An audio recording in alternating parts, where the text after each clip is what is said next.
Class 5th से ही मैं मेरे को डॉक्टर बनना है, मेरे को डॉक्टर बनना है, ऐसे अपने आप में भी बोलती थी। मेरे पेरेंट्स कई बार मुझे रोकते थे पढ़ने से कि तुम बहुत ज़्यादा पढ़ती हो, तुम थोड़ा रेस्ट ले लो, ब्रेक ले लो, कुछ और भी कर लो। इतने गुस्से में थी, मैं जाके उसकी कॉपी छीनी, मैंने चेक किया कि सही में उसको ज़्यादा मार्क्स जस्टिफाइड मिले हैं कि नहीं। जब मैं प्री मेडिकल एंट्रेंस के लिए प्रिपेयर कर रही थी, तब तो I used to study 14 to 16 hours a day. 14 hours? क्योंकि मुझे चाकू चलाना पसंद था, तो था कि कुछ सर्जिकल फील्ड में ही करना है। कोशिश करके, मेरे ख्याल से तो हर फीमेल जो वर्किंग फीमेल है वो इस चीज़ को बैलेंस करती ही है। एजेंसी आ गई तो my husband definitely helps me कि वो बच्चे को, my husband is my batchmate and हमको स्ट्रेस होता है डेफिनेटली, क्योंकि एक पेशेंट की लाइफ, उसकी बेबी की लाइफ, बहुत सारी रिस्पॉन्सिबिलिटी होती है। या तो उनका कॉल आ जाता है या मेरा कॉल उनको चला जाता है। Yes, it's all good and it's a good thing. स्वागत है आपका देवमानुष में। फर्स्ट मैं चाहूँगा कि आप अपना इंट्रोडक्शन दें। Hello Kunal, I am doctor Sheela Chhabra, gynaecologist and obstetrician. मेरा मेन फोकस मेरे फील्ड में ऑब्स्टेटिक्स में हाई रिस्क प्रेगनेंसी पे है, और गायनेकोलॉजिकल फील्ड में मैं लैप्रोस्कोपिक सर्जरीज में एक्सपर्टाइज्ड हूँ। मेरा बर्थ प्लेस भिलाई है, छत्तीसगढ़। स्कूलिंग मेरी वहीं से हुई है and for higher education after pre medical entrance test मैं इंदौर से MBBS किया है और मेरा पोस्ट ग्रेजुएशन भी इंदौर से है। उसके बाद लैप्रोस्कोपी में फेलोशिप वगैरह के लिए मैं मुंबई गई। वहाँ लीलावती हॉस्पिटल में मैंने बाकी लैप्रोस्कोपी में और हायर एक्सपर्टाइज में अपना स्किल्स हासिल किया हुआ है। स्कूलिंग कैसा रहा आपका? मतलब पहले से ही आप जो है वो डॉक्टर बनना चाहती थी? Yes, since childhood I was very studious. मैं बहुत ज़्यादा पढ़ाकू थी, जो सोच के अभी भी मुझे हंसी आती है। And I was very competitive. मुझे जो याद है, हार्डली मैं 1 या 2 बार ही सेकेंड रैंक आई हूँ, otherwise I used to be a first rank holder. But I feel actually this is not needed.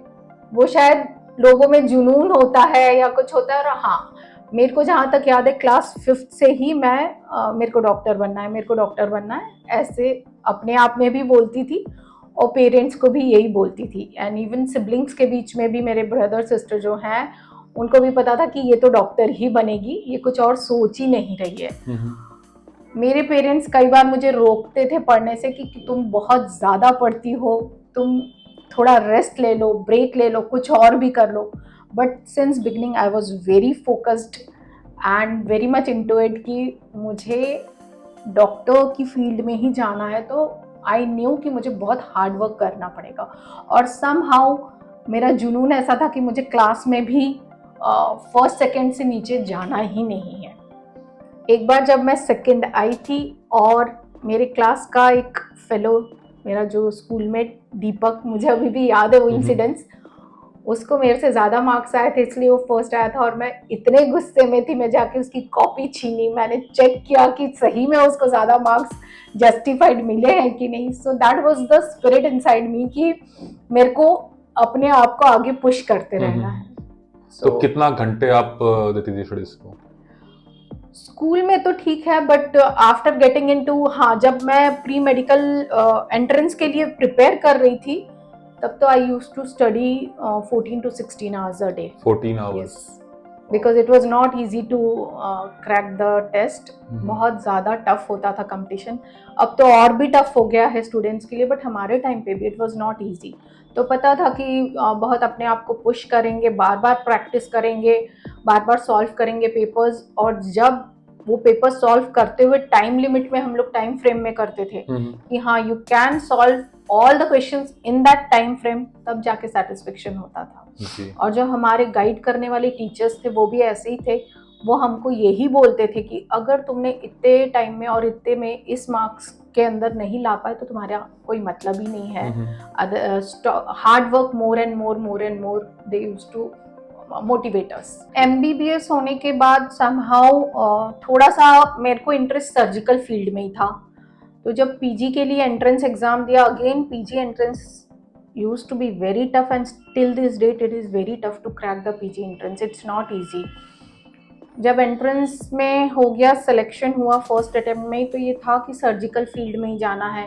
But being a female, general surgery सारे friends colleagues मना कर रहे थे कि तुम मतलब it will not be very successful for you, आगे जाके हर्डल्स आएंगे, क्योंकि जनरल सर्जन यूजुअली यहाँ एमपी में मेल्स ही ज़्यादा देखे जाते हैं। देन आई फेल्ट कि मुझे सर्जिकल ब्रांच में ही जाना है, तो I will go for gynaecology, क्योंकि मुझे चाकू चलाना पसंद था, तो था कि कुछ सर्जिकल फील्ड में ही करना है। Okay, so I opted for obs and gynae. तो आज आप अपनी पर्सनल लाइफ, प्रोफेशनल लाइफ और फैमिली लाइफ कैसे मैनेज करती है, टाइम कैसे डिवाइड करती है? Yes, it is really difficult.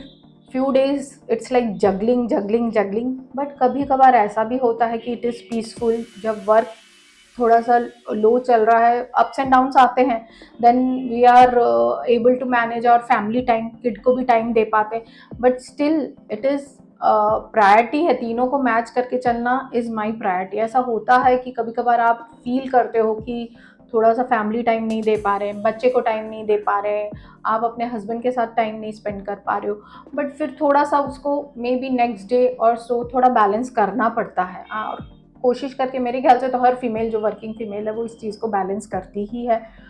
तो ऐसा होता है। मेरा तो यही क्राइटेरिया है कि सुबह मेरा बच्चा स्कूल जाता है, तो अगर इमरजेंसी नहीं है तो मेरी जो सर्जरीज होती है मैं इलेक्टिवली उस टाइम के बाद ही रखती हूँ। When I say a good bye to him, he is off to school, then I plan my day accordingly. कभी कभार कोई इमरजेंसी आ गई तो my husband definitely helps me कि वो बच्चे को बस स्टॉप पे ड्रॉप करते हैं। हम दोनों में से कोई ना कोई थोड़ा उसके साथ रहता ही है, so that he doesn't feel कि my both the parents are working and I am all alone, and so we keep on giving him company. जब उसके टेस्ट के टाइम आते हैं तो I try to be with him, उसके साथ उसकी स्टडीज़ को देखती हूँ और उसको गाइड करती रहती हूँ।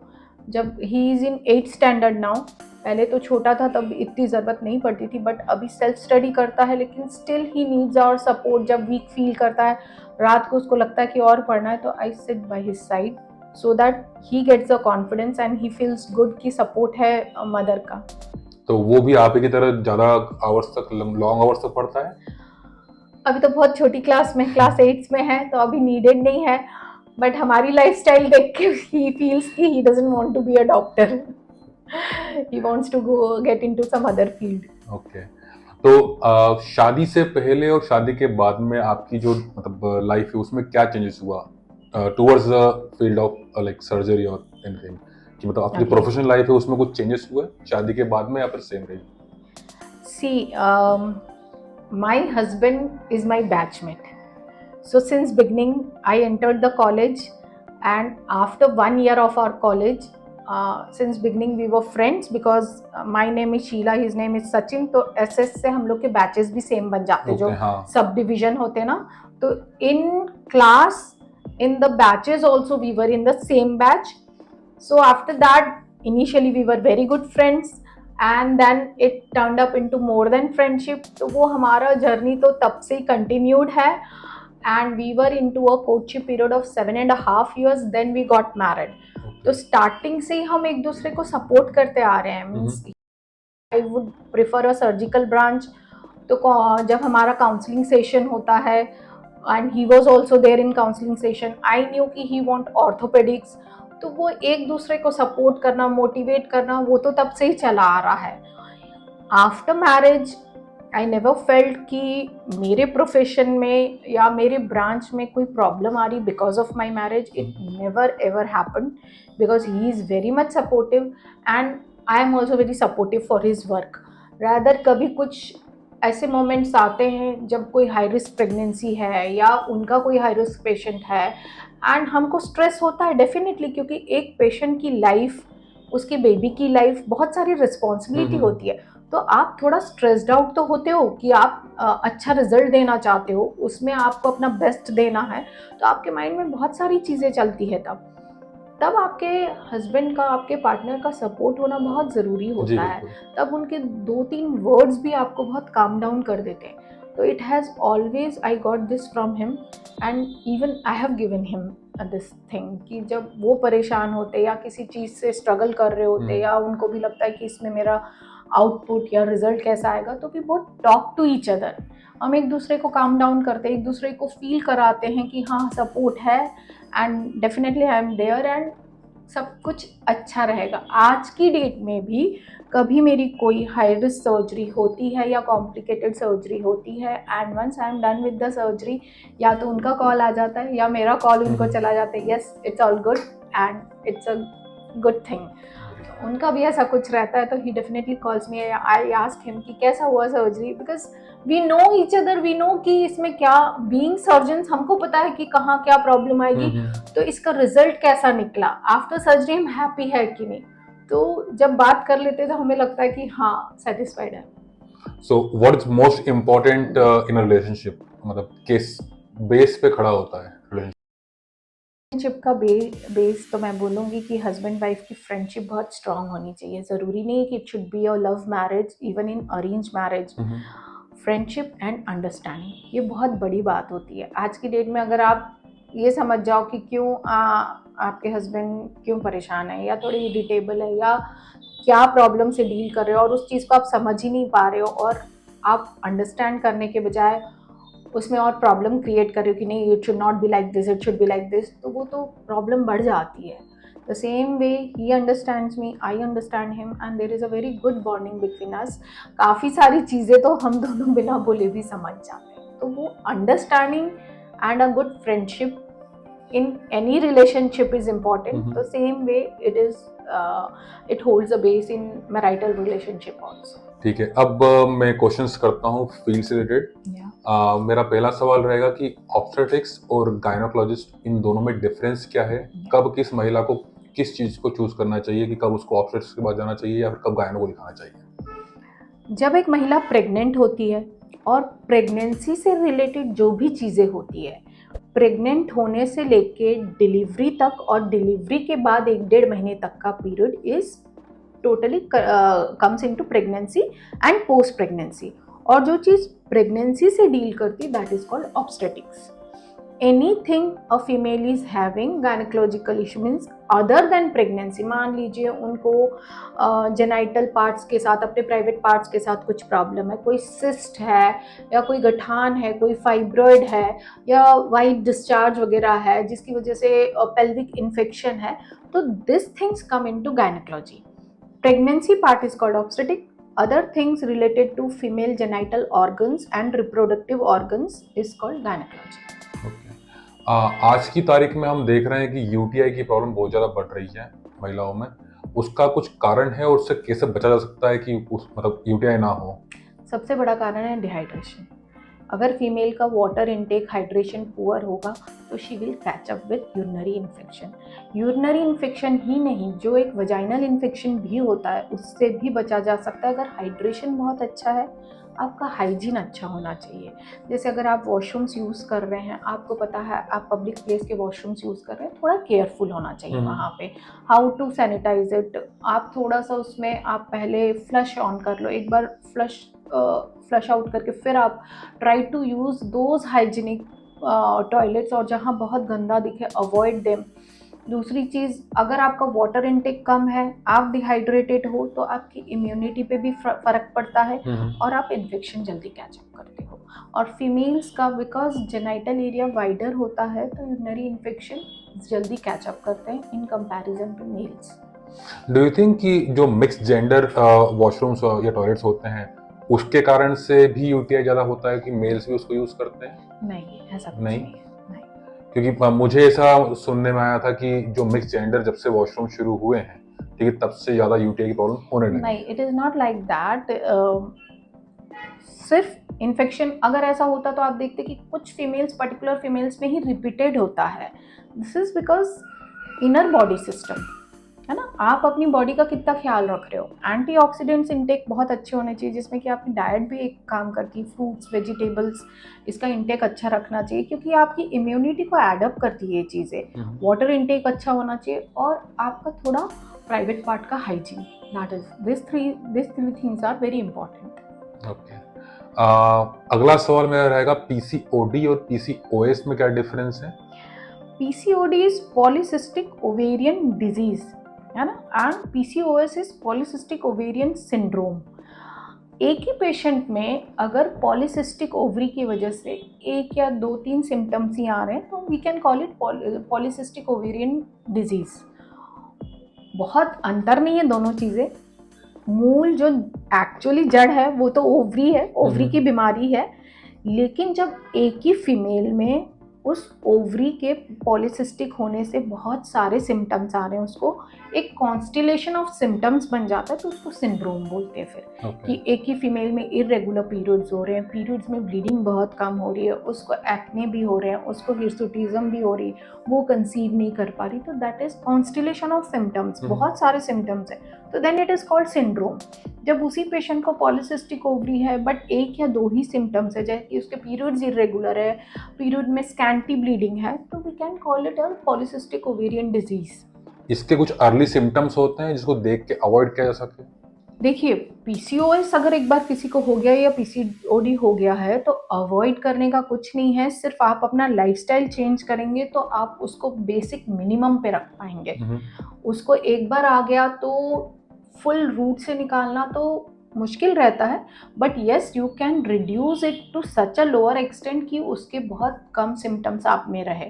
तो उसमें लाइफस्टाइल मैनेजमेंट बहुत इंपॉर्टेंट होता है। वेट गेन ना होने दे, रेगुलर डेली एक्सरसाइज करना चाहिए पेशेंट को, at least 5 days a week 30 to 45 minutes का एक्सरसाइज करे, और डाइट में ये जो deep fried oily sugary things होती है उनको अवॉइड करें, तो पीसीओएस से आप काफ़ी फाइट कर सकते हैं, फिर आप उसको रिड्यूस कर सकते हैं लोएस्ट लेवल तक। अगली बात करते हैं एसटीआई के बारे में।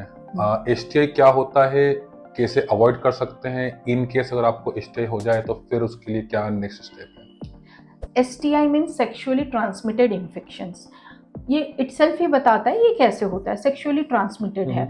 अगर आप एक ही पार्टनर तक कन्फाइंड है तो आपको कम चांसेस है। अगर आपके मल्टीपल पार्टनर्स हैं तो don't forget to use precautions, है ना। बैरियर हमेशा यूज़ करना चाहिए। बैरियर का मतलब होता है कॉन्डम्स।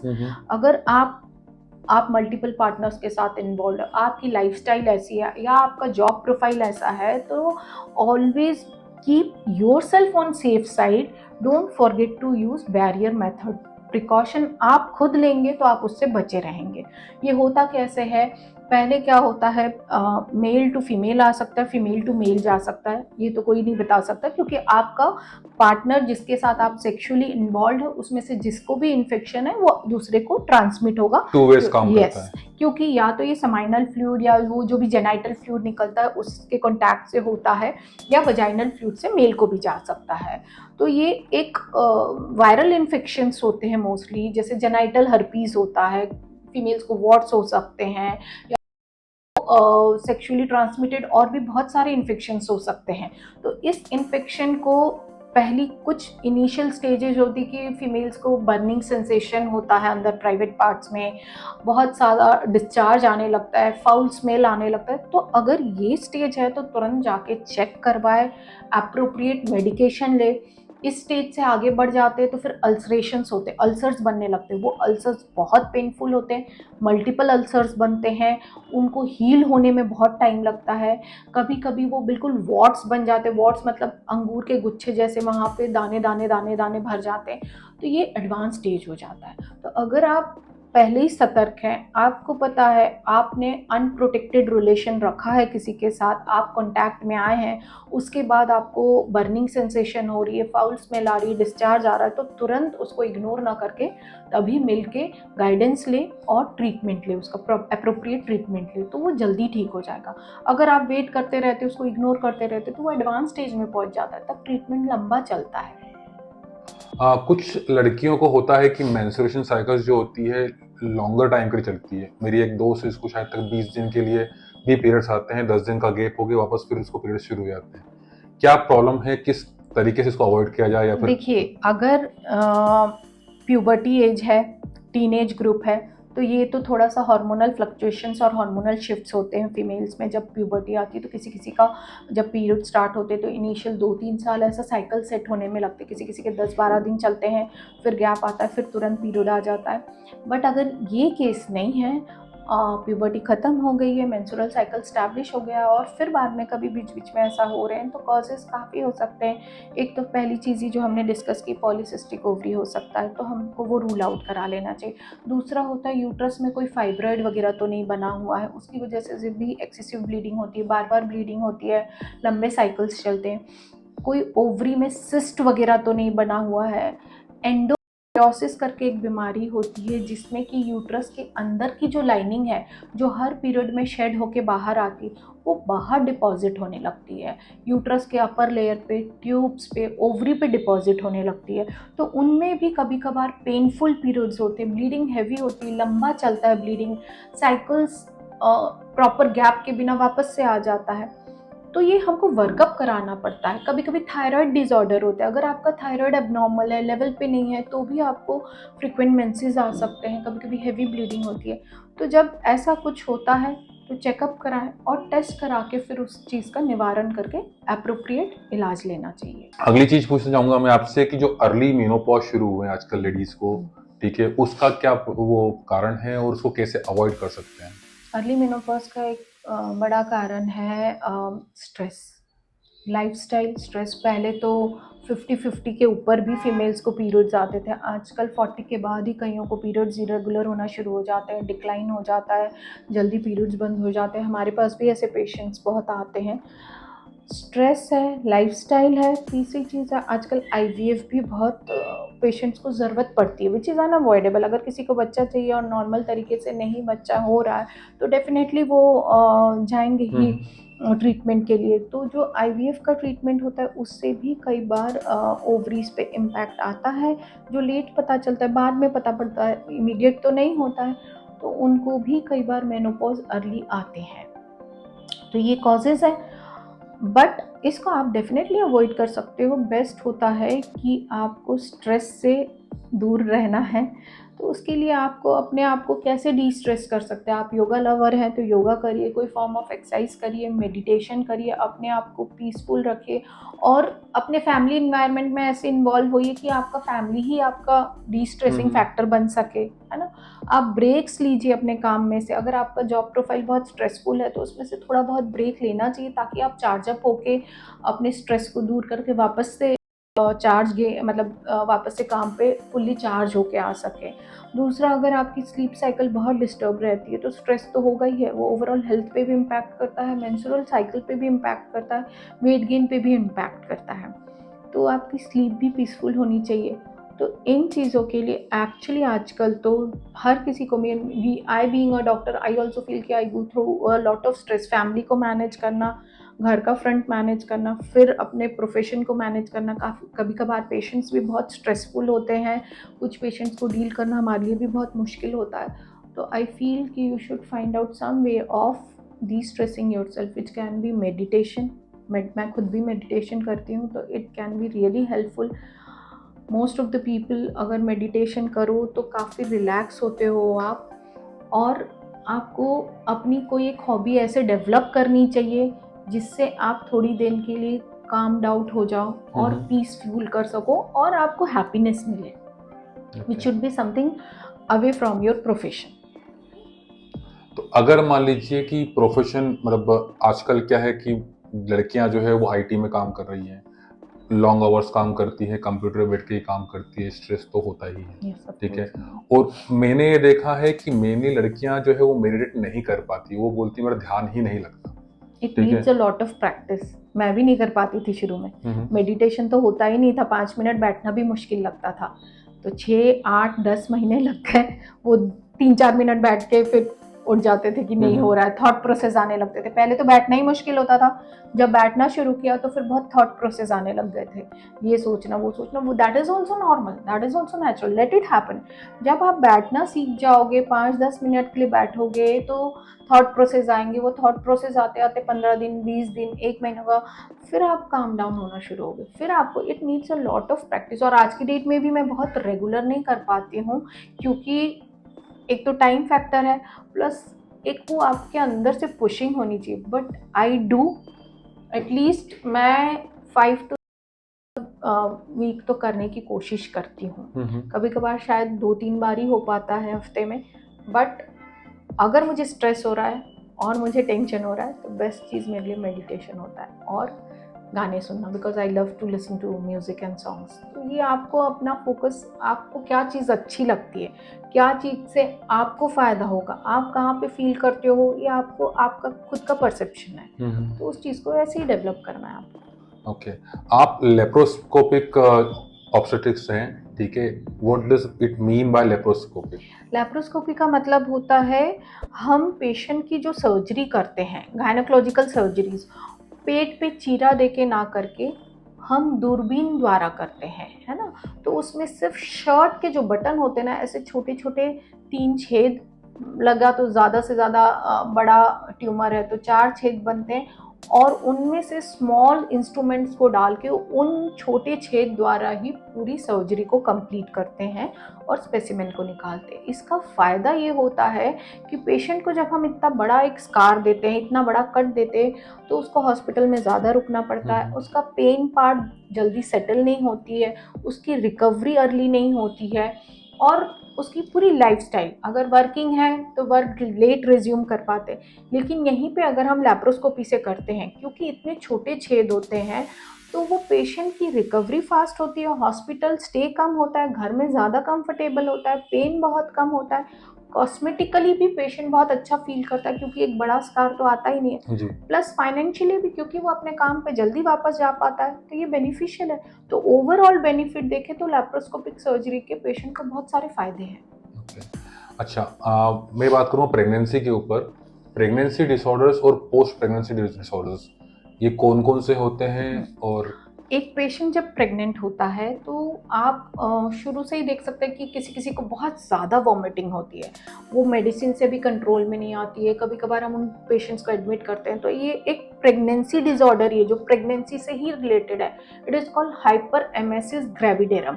मतलब बहुत ज़्यादा वॉमिटिंग होना, ना वो कुछ खा पाती है ना कुछ पी पाती है, मतलब पूरी वीकनेस हो जाती है। तो उसको सेटल करने के लिए कभी कभार हमको उन पेशेंट को एडमिट करना पड़ता है। कुछ और डिसऑर्डर्स जो प्रेगनेंसी से स्पेसिफिकली रिलेटेड होते हैं, जैसे प्री एक्लेम्शिया, इसका मतलब होता है प्रेगनेंसी इंड्यूस्ड हाइपरटेंशन, मतलब प्रेगनेंसी की वजह से ही पेशेंट का ब्लड प्रेशर बढ़ रहा है। ये सब में नहीं होता, लेकिन कुछ कुछ पेशेंट्स जो आवल होती है, प्लेसेंटा होती है, उनका यूट्रस उससे रिएक्ट करता है, और रिएक्शन ऐसा होता है कि वो पेशेंट का बीपी बढ़ता है, और वो सिर्फ प्रेगनेंसी में ही बढ़ता है। जब डिलीवरी हो जाती है, डिलीवरी होने के 10-15 दिन बाद अपने आप वो बीपी सेटल होकर नॉर्मल हो जाती है। एक और प्रेगनेंसी का डिसऑर्डर है जिसको जीडीएम बोलते हैं, जेस्टेशनल डायबिटीज मेलाइटस। पेशेंट पहले से डायबिटिक नहीं होता है, प्रेग्नेंट होने के कुछ महीनों बाद, जैसे फर्स्ट ट्राइमेस्टर कंप्लीट हो गया, second trimester, mid second trimester, मतलब प्रेगनेंसी का मिड आ जाता है, उस टाइम पे उसके शुगर बढ़ना चालू होता है। तो ये हमको बहुत सतर्क रहना होता है। हमको नहीं पता है कौन सी पेशेंट को होगा, लेकिन हम चेकअप्स, उनके शुगर्स चेक कराते रहते हैं।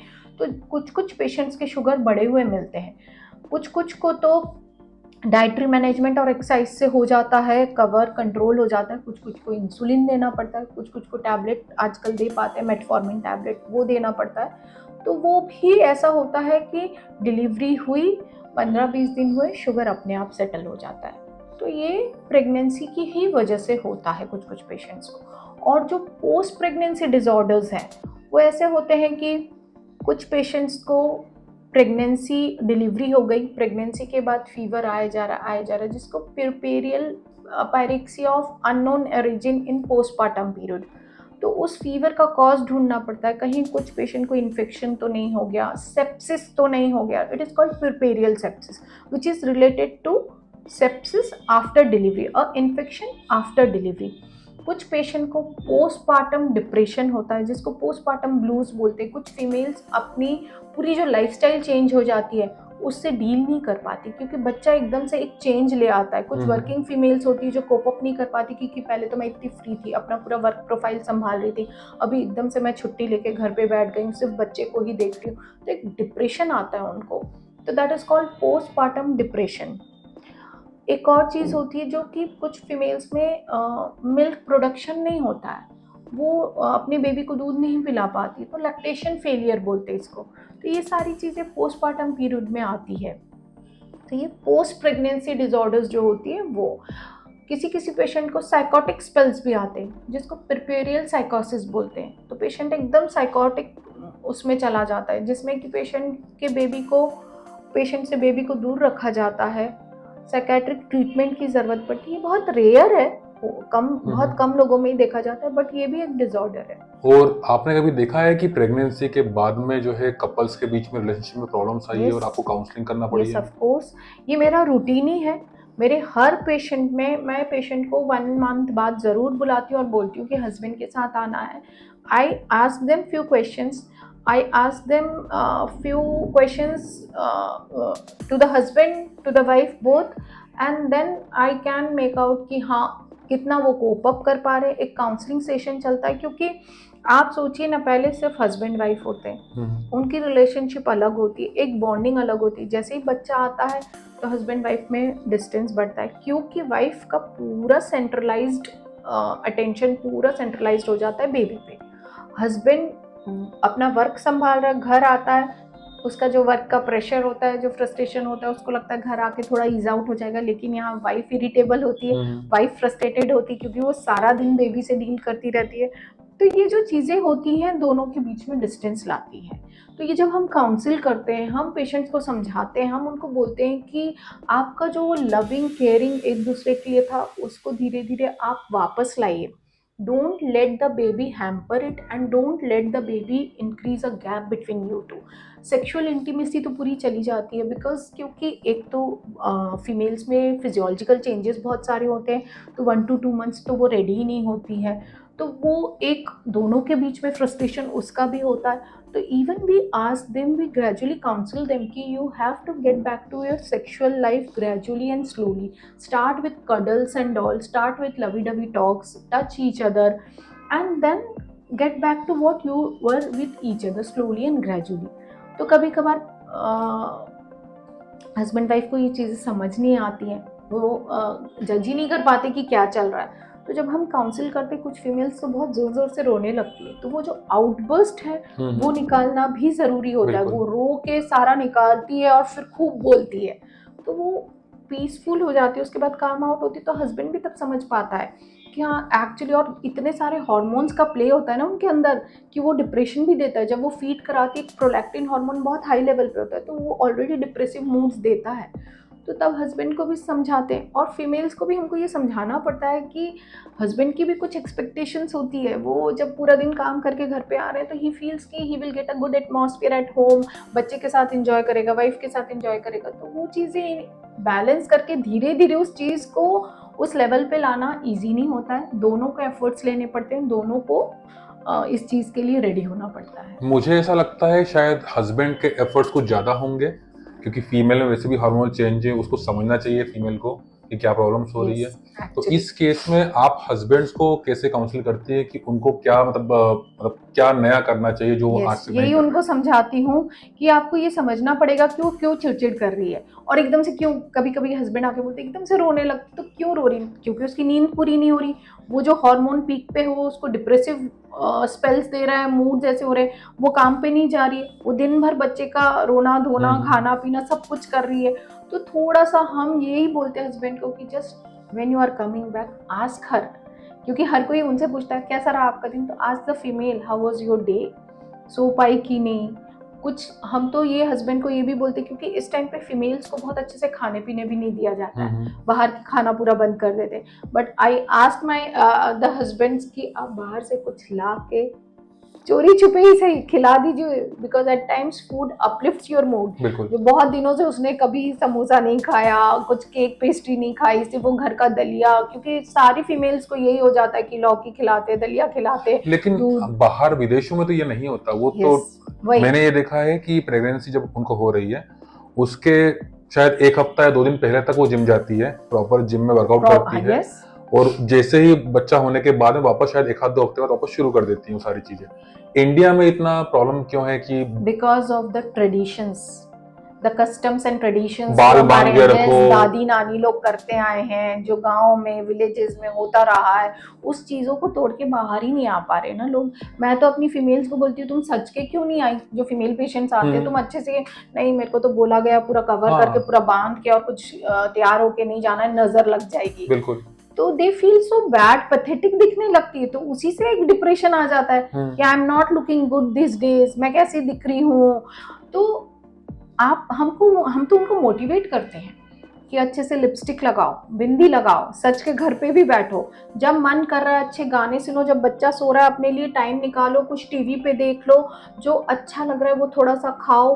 हम हस्बैंड्स को यही बोलते कि कुछ बाहर की चीज़ आप पैक करा के लाके उसको रूम में खिला दीजिए, अगर पेरेंट्स नहीं अलाउ कर रहे हैं। जैसे वो बोलती मैडम मैं थक गई हूँ, सिर्फ रोज़ मेरे को लौकी रोटी मूंग की दाल मिलती है खाने को, तो कौन खा सकता है ऐसे मतलब 50-60 डेज कोई भी ऐसा नहीं खाना खा सकता है।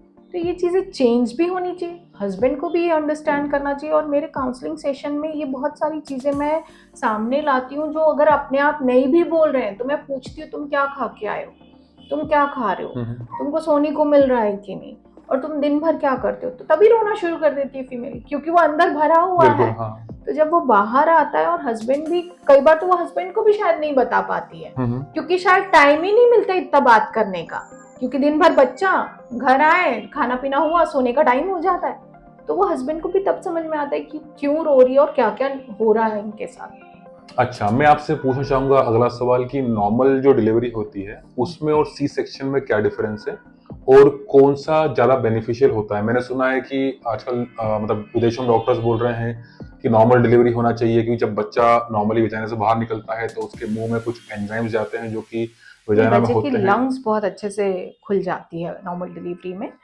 दोनों में डिफरेंस ये है कि नॉर्मल डिलीवरी में वजाइनल कैनाल, जो वजाइनल पैसेज है, उससे बेबी का बर्थ होता है। हम एक कट देते हैं प्राइवेट पार्ट्स पे, जिसको पेरिनियम बोलते हैं, वहाँ पे कट आता है, बेबी का हेड और बॉडी वहाँ से डिलीवर होती, फिर उसको सूचर किया जाता है। सिजेरियन सेक्शन में ये कट हम लोअर एब्डोमेन पे देते, लोअर टमी पे देते, छोटा सा ही कट होता है, और बेबी को टमी में मतलब यूट्रस पे कट दे के टमी के थ्रू बाहर लाया जाता है। तो बाद में फिर वो लेयर्स में हम पूरा क्लोज करते हैं। डेफिनेटली थोड़ी सी रिकवरी सिजेरियन सेक्शन में टाइम लगता है, क्योंकि कट टमी पे होता है, बट आजकल के जो टेक्निक्स हैं, हम कट छोटा लेते हैं, हम सूचर्स बहुत मॉडिफाइड और बहुत अच्छे सूचर्स लेते हैं, जिससे हीलिंग बहुत अच्छी होती है। हम पेशेंट्स को जो इंजेक्शंस एंटीबायोटिक्स वगैरह देते हैं वो बहुत प्रोलॉन्ग्ड नहीं देते, पहले जैसे दिया जाता था 24 to 36 आवर्स बाद एंटीबायोटिक्स वगैरह बंद कर दिया जाता है, पेशेंट को जल्दी मोबाइल कर देते। तो आज की डेट में देखा जाए तो रिकवरी दोनों में कोई बहुत ज़्यादा डिफरेंस नहीं है, लेकिन हाँ सिजेरियन सेक्शन सिर्फ वहीं पे किया जाता है जहाँ जस्टिफाइड है। अगर हमको लगता है नॉर्मल डिलीवरी में बच्चे को खतरा है, बच्चा वो पूरा स्ट्रेस नहीं ले पाएगा, बच्चे को स्ट्रगल होगा और बच्चे की हार्ट बीट वगैरह ड्रॉप हो रही है, या बच्चे ने अंदर पॉटी कर दिया है जिसको मिकोनियम बोलते हैं, उस कंडीशन में हम नॉर्मल नहीं करा पाते, हमको तब बच्चे को सिजेरियन से निकालना पड़ता है। कुछ कुछ कंडीशंस होते हैं जहाँ पे मदर का बहुत ज़्यादा बीपी बढ़ा हुआ है, बच्चे की ग्रोथ बहुत पुअर है, हमको पता है इस बच्चे को नीचे से निकालने जाएंगे तो बच्चे को कुछ ना कुछ मिसहैप होगा, उस कंडीशन में भी सिजेरियन किया जाता है। बट जहाँ जस्टिफाइड है डेफिनेटली नॉर्मल डिलीवरी ही कराने चाहिए, क्योंकि उसके फ़ायदे अलग होते हैं। और सिजेरियन वहाँ पे ही किया जाता है जहाँ मदर और बेबी का कंसर्न हो। हमें पता है इस कंडीशन में नॉर्मल डिलीवरी कराने जाएंगे तो या तो बच्चे को बहुत नुकसान हो जाएगा या मदर को कुछ प्रॉब्लम हो सकती है, तो उस कंडीशन में सिजेरियन करते हैं। बट आजकल के सिजेरियन के टेक्निक्स बहुत एडवांस है, तो रिकवरी में कोई बहुत ज़्यादा फ़र्क नहीं पड़ता है। क्या क्या फायदे होते हैं एक नॉर्मल डिलीवरी में? नॉर्मल डिलीवरी में फ़ायदा ये होता है कि बेबी को एक ट्रांजिएंट टेकिपनिया ऑफ न्यूबॉर्न बोला जाता है, जो सिजेरियन में ज़्यादा होता है। थोड़ा सा बच्चे को उसमें रेस्पिरेटरी डिस्ट्रेस कभी कभार होने के चांसेस होते हैं, जो नॉर्मल डिलीवरी में नहीं होते। तो बच्चे के हिसाब से नॉर्मल डिलीवरी में बच्चे को ये फ़ायदा होता है, बच्चे की हेड की मोल्डिंग बहुत अच्छी होती है। मदर के लिए ये होता है कि एक सर्जिकल प्रोसीजर से वो बचती है ना, उसका एक अलग फ़ायदा होता है कि नॉर्मल डिलीवरी के प्रोसेस से आपका जो सर्जिकल स्कार है, सर्जिकल पूरा थ्रू आउट प्रोसीजर एब्डोमेन में जो करते हैं वो नहीं होता है, सिर्फ एक कट आता है नीचे पेरिनियम पे। और मदर जैसे सीजर में हम पेशेंट को थोड़ा सा 8 to 10 आवर्स 12 आवर्स वो मोबाइल होती नहीं है, 12 आवर्स तक तो नहीं हो पाती, बट नॉर्मल डिलीवरी में वो इमीडिएटली उठ के बैठ सकती है, टॉयलेट जा सकती है, मोबाइल हो सकती है। तो ये सब चीज़ें रिकवरी का ये फ़र्क रहता है, बाकी तो और कोई मेजर बहुत ज़्यादा डिफरेंस आजकल है नहीं। अच्छा, जो फीमेल की ट्यूब्स होती हैं वो ब्लॉक होने के कारण से कुछ प्रॉब्लम्स होती है इसमें? यस ऑफ कोर्स, अगर ट्यूब्स ब्लॉक्ड है तो कंसीव कैसे करेंगी? कंसीव तो होती है, स्पर्म जब रिलेशन रखता है वजाइना से ट्रैवल करके सर्विक्स के थ्रू यूट्रस में आता है, यूट्रस के बाद वो ट्यूब में जाता है, और यहाँ ट्यूब का जो एक एंड होता है जिसको फेलोपियन एंड बोलते हैं, उसके थ्रू ओवरी से जो एग रिलीज होता है वो उसको कैप्चर करता है। तो स्पर्म और ओवम का यूनियन ट्यूब में होता है, तो जो अर्ली स्टेज ऑफ प्रेगनेंसी है वो ट्यूब में बन के फिर ट्रैवल होकर वो यूट्रस में आता है। तो अगर ट्यूब ब्लॉक है तो स्पर्म ट्रैवल करके ओवम से मिल ही नहीं पाएगा, तो प्रेगनेंसी डेवलप ही नहीं होगी नेचुरल तरीके से।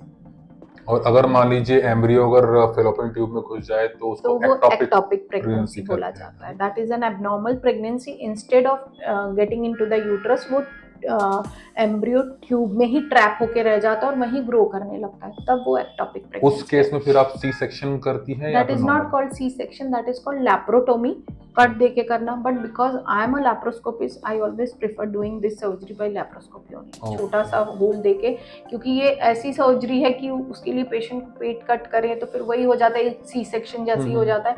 लैप्रोस्कोपी से पेशेंट को करें तो सिर्फ एक दिन ही रखना पड़ता है, चाहे आप शाम को करो अगले दिन सुबह भेज दो उसको, क्योंकि जस्ट होल जैसे इंसिशन बने हैं और पेशेंट बहुत अर्ली रिकवर कर जाता है, जबकि ये बहुत हाई रिस्क सर्जरी होती है। बट अगर लेप्रोस्कोपी की ब्यूटी ये है कि पेशेंट कंफर्टेबल रहता है, पेशेंट जल्दी मोबाइल हो जाता है, जल्दी रिकवर कर जाता है। एक और चीज है कि बेबी का हेड पहले आना या पैर पहले आना, कुछ डिफरेंस होता है इससे? यस, अगर बच्चा उल्टा है जिसको ब्रीच पोजीशन बोलते हैं, तो बच्चे का पैर पहले बाहर आता है, बटक्स पहले बाहर आते हैं। और अगर बच्चा नॉर्मल पोजीशन में, जिसको किफैलिक बोलते हैं, मतलब उसका हेड नीचे है, तो हेड पहले बाहर आएगा। अगर हम इसका सिजेरियन भी करते हैं और मान लीजिए बच्चा उल्टा है, तो हम पहले उसके पैर और बटक्स निकालते हैं और फिर हेड आता है। और अगर बच्चा नॉर्मल पोजीशन में तो पहले हेड से बाहर आता है। बट लाइफ लॉन्ग बच्चे को प्रॉब्लम होती नहीं, है हेड या पैर पहले आने से कारण से? नहीं, क्योंकि जैसे बोलते हैं मेरा हमारे खुद यहाँ का पे। बेटा उल्टा था, ब्रीच पोजीशन में था, वो बिल्कुल नॉर्मल है, कोई प्रॉब्लम नहीं आई उसको। ओके, अच्छा, एक और चीज है कि अपना इनफर्टिलिटी, ठीक है, इसके बारे में बात करना चाहूंगा कि इनफर्टिलिटी वीमेंस में जो है उसका कारण क्या होता है और क्या तरीके हैं जो उससे वो मतलब क्योर कर सकते हैं? इनफर्टिलिटी फीमेल्स की वजह से भी हो सकती है, मेल की वजह से भी हो जी सकती है, बिल्कुल। क्योंकि आपने पूछा फीमेल्स में क्या कारण है। फीमेल्स में तीन चीजें होती है, एक ट्यूब्स ओपन होना चाहिए, एक उनकी एग्स बन के रप्चर होना चाहिए जिसको ओवुलेशन बोलते हैं, और एक चीज होती है कि वजाइनल पैसेज जो सर्विक्स के थ्रू वो हेल्दी होना चाहिए ताकि स्पर्म ऊपर ट्रैवल करके पहुंच सके। इनमें से कोई भी फैक्टर अगर नहीं फंक्शन कर रहा है प्रॉपरली तो शी विल बी इनफर्टाइल।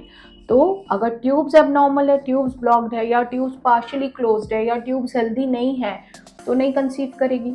अगर उसकी ओवुलेशन नहीं हो रही, मतलब मंथली एग्स बन के रप्चर नहीं हो रहे हैं, तो कंसीव नहीं कर पाएगी। या फिर अगर वो पैसेज में कुछ प्रॉब्लम है जिससे स्पर्म ट्रैवल करता है, this are all the reasons for infertility. बाकी तो बहुत सारे सब रीजंस हैं कि कभी कभार थायराइड एबनॉर्मल है, कभी कभार कुछ हार्मोनल शिफ्ट्स बहुत सारे हैं, तो वो अलग रीजंस है। एंडोमेट्रियोसिस है, पॉलीसिस्टिक ओवरी है, तो बट इन्हीं के थ्रू ये डिसऑर्डर्स होते हैं। तो ये तीन चीजें हैं जो प्रॉपरली फंक्शन करेंगी तो ही फीमेल एक प्रेग्नेंट हो पाती है। ओके, लास्ट क्वेश्चन मैं पूछना चाहूंगा आपसे कि जो फीमेल्स को वाइट डिस्चार्ज होता है, ठीक है, वो ज्यादा है, कैसे मालूम पड़ेगा? देखिए, वाइट डिस्चार्ज दो टाइप के होते हैं, एक physiological which is normal and एक पैथोलॉजिकल विच इज़ इन्फेक्टिव। अगर फिजियोलॉजिकल डिस्चार्ज है, क्वांटिटी कम होगी, ईचिंग, इरिटेशन, बर्निंग नहीं आएगी, उससे स्मेल नहीं आएगी, और वो एक तो पीरियड के आसपास होता है, बिफोर पीरियड, आफ्टर पीरियड, एक ओवुलेटरी टाइम पे होता है जब फीमेल्स में ओवुलेशन होता है तब थोड़ा सा, और एक टाइम पे होता है सेक्सुअल एक्साइटमेंट के टाइम पे। तो दिस इज फिजियोलॉजिकल डिस्चार्ज, जो कोई भी जान सकता है कि क्वांटिटी कम है और उसमें कुछ अलग फीलिंग नहीं आ रही, मतलब ये सारी चीज़ें, रैशेज नहीं आ रही, ईचिंग, इरिटेशन नहीं हो रही। लेकिन जो इन्फेक्टिव है वो क्वांटिटी में बहुत ज़्यादा होगी, इररेस्पेक्टिव ऑफ द टाइम कभी भी होती रहेगी, itching, irritation, burning, foul smell होगी, और कई पेशेंट्स को तो एकदम रेडनेस भी हो जाती है। तो ये इन्फेक्टिव डिस्चार्ज है, तो इससे आराम से आप डिफ्रेंशिएट कर सकते हैं। कोई कारण है जिससे फीमेल के जो विजाइना है उससे फुंसियाँ हो जाती है और बाद में बढ़ जाती है वो? देखिए, फुंसियाँ मतलब बॉयल्स। जी। बॉयल्स होती है, एक फरंकुलाइटिस होती है, जो कि हेयर फॉलिकल्स ब्लॉक हो जाते हैं तो उसमें इन्फेक्शन होता है तो उससे फोड़ा होता है, बॉयल्स होती है। एक होती है जो आप बोल रहे हैं कि एक अल्सरेशन टाइप का, पहले एक छोटा-सा पस भरा हुआ पिस्ट्यूल होता है, फिर वो अल्सर बनता है, वो हर्पिक वायरल इन्फेक्शन से होता है जिसको हर्पीज़ बोलते हैं। एक होती है बार्थोलिन ग्लैंड ब्लॉक हो जाती है, जिससे बहुत बड़ा गठान बनता है। पहले गठान बनता है, गठान में क्लियर वाटर कंटेंट होता है, फ्लूइड होता है, उसको इग्नोर किया जाता है तो उसमें पस भर जाता है तो एब्सिस बनता है। तो ये सब अलग-अलग रीज़न होते हैं। कोई भी बॉयल बने, इन्फेक्शन लगे, उसमें पस आ रहा हो या पेन हो रहा हो तो डेफ़िनेटली डॉक्टर को दिखाना चाहिए, क्योंकि आप खुद डिफरेंशिएट नहीं कर सकते कि कौन-सी चीज़ क्या है और क्या ट्रीटमेंट लेना चाहिए। ओके। और अगर मान लीजिए कि इसे अवॉइड करना है मतलब घर पे रह के, ठीक है, तो क्या कर सकते हैं जिससे ये ना हो? हाइड्रेशन और सब? हाइड्रेशन तो होना ही चाहिए। जो फरंकल होता है, जो कि हेयर फॉलिकल ब्लॉक होने से होता है, कुछ फीमेल्स रेजर्स यूज़ करती हैं तो उनको ज़्यादा होता है। तो अगर आपको ऐसे फरंकल्स बार बार हो रहे हैं, छोटे छोटे बॉयल्स बन रहे, पेनफुल है और फिर अपने आप चले जाते हैं, तो चेक करिए, are you using razor, then you should avoid it. कुछ किसी किसी को पैड से एलर्जी होती है, उसकी वजह से होता है, तो then you should change your sanitary pads. और अगर हर्टिक अल्सर्स वगैरह होते हैं, ये तो मोस्टली सेक्सुअली ट्रांसमिटेड होता है, तो वो चीज़ चेक करना चाहिए, प्रिकॉशन लेना चाहिए। और अगर बार्थोलिन है तो ये तो ग्लैंड ब्लॉक होने से होता है, तो किसी किसी को स्वेटिंग की बहुत होती है, किसी के ग्लैंड्स ये रेज़र यूज़ करने से ब्लॉक हो जाते हैं। तो ये बार्थोलिन तो इस टाइप से किसी किसी को रिपीटेडली भी होता है, तो इसका एक्चुअली कोई बहुत फ्रूटफुल कारण नहीं होता है, पिन पॉइंट कारण नहीं है बार्थोलिन ग्लैंड ब्लॉक होने का। बट जैसे ही ग्लैंड ब्लॉक होता है, अगर आपको कोई स्वेलिंग दिखती है तो तुरंत डॉक्टर के पास जाना चाहिए, क्योंकि उसमें पस भर जाता है तो फिर सर्जिकल ही करना पड़ता है, वो मेडिकल मैनेजमेंट से नहीं हो पाता है। एक क्वेश्चन और पूछना चाहूँगा मैं कि जो फीमेल्स हैं वो बिफोर मैरिज अनवांटेड प्रेगनेंसी कैसे अवॉइड कर सकती हैं? किस ट्रॉमा से उनको गुजरना पड़ता है पूरे इस दौरान? थोड़ा बताना चाहेंगे इसमें? यस, आजकल की प्रैक्टिस में हमने देखा है बहुत, because scenario has changed, environment has changed and the generation has advance so much कि आजकल हमारे पास ऐसे पेशेंट्स बहुत आते हैं, ऑन एंड ऑफ आते हैं। Females after getting into 18-19 years, they don't think much, they get into sexual intimacy. वो ये भी नहीं सोचती कि मेरा फर्टाइल पीरियड है, मेरे को प्रिकॉशन यूज़ करना है। Just they go ahead and then when they miss their period, they come with a pregnancy test positive and they cry like anything, depression में जाती है, मूड ऑफ होता है उनका, एक बहुत बड़ा मेंटल ट्रॉमा होता है, क्योंकि वो प्रेगनेंसी का बर्डन इस एज में सिर्फ वो एक अकेली फीमेल ही ले रही है, क्योंकि लड़के की एज भी कम है। जैसे ही उसको पता पड़ता है कि उसकी फीमेल पार्टनर प्रेग्नेंट है, वो तो तुरंत ही निकल जाते हैं, क्योंकि वो भी स्ट्रेस को हैंडल नहीं कर पाते। तब वो अकेले होके उस चीज़ को हैंडल करना, उस ट्रॉमा के थ्रू जाना बहुत बड़ी चीज़ होती है एक 18 से 20-22 साल की लड़की के लिए। बेस्ट चीज़ होती है कि वी आर नॉट आस्किंग कि don't get into sexual intimacy. आप एडल्ट हो गए हो, आप अपना भला बुरा खुद सोच सकते हो, या आपको डिसाइड करना है कि आपको सेक्सुअली आगे बढ़ना है कि नहीं। But when you are going ahead, keep yourself safe. अगर आप रेगुलर सेक्सुअल एक्टिविटी में हो अपने पार्टनर के साथ, तो best thing is use oral contraceptive pills, आप प्रेग्नेंट नहीं होगे। और अगर इनफ्रीक्वेंट सेक्स है आपका अपने पार्टनर के साथ, तो ask your partner to use condom. Don't say yes without a protection. लेकिन आप इसमें वहीं पे मना कर सकते हो। अगर आप वहाँ हाँ बोल देते हो, तो उसके बाद की सारी जो रिजल्ट्स हैं वो आपको ही बियर करना पड़ता है। आजकल तो फीमेल कॉन्डम्स भी आ गए हैं ना? यस, फीमेल कॉन्डम्स भी आते हैं, बट फीमेल कॉन्डम्स थोड़ा यूज़ करना, इंसर्ट करना थोड़ा सा इजी नहीं होता है, और वो नॉइजी भी होता है। ओके। तो इसलिए बहुत कॉमन नहीं है वो। अगर कोई रेगुलर सेक्सुअल एक्टिविटी में है तो बेस्ट थिंग कि ओरल कॉन्ट्रासेप्टिव पिल्स ले। और अगर इरेगुलरली है, कभी कभार है, तो अपने मेल पार्टनर को वो स्ट्रिक्टली बोलना चाहिए कि I will not go head without using a precaution, because I am saying this for my safety, for my mental health and for my uterine health. She has to be very firm and very strict about it.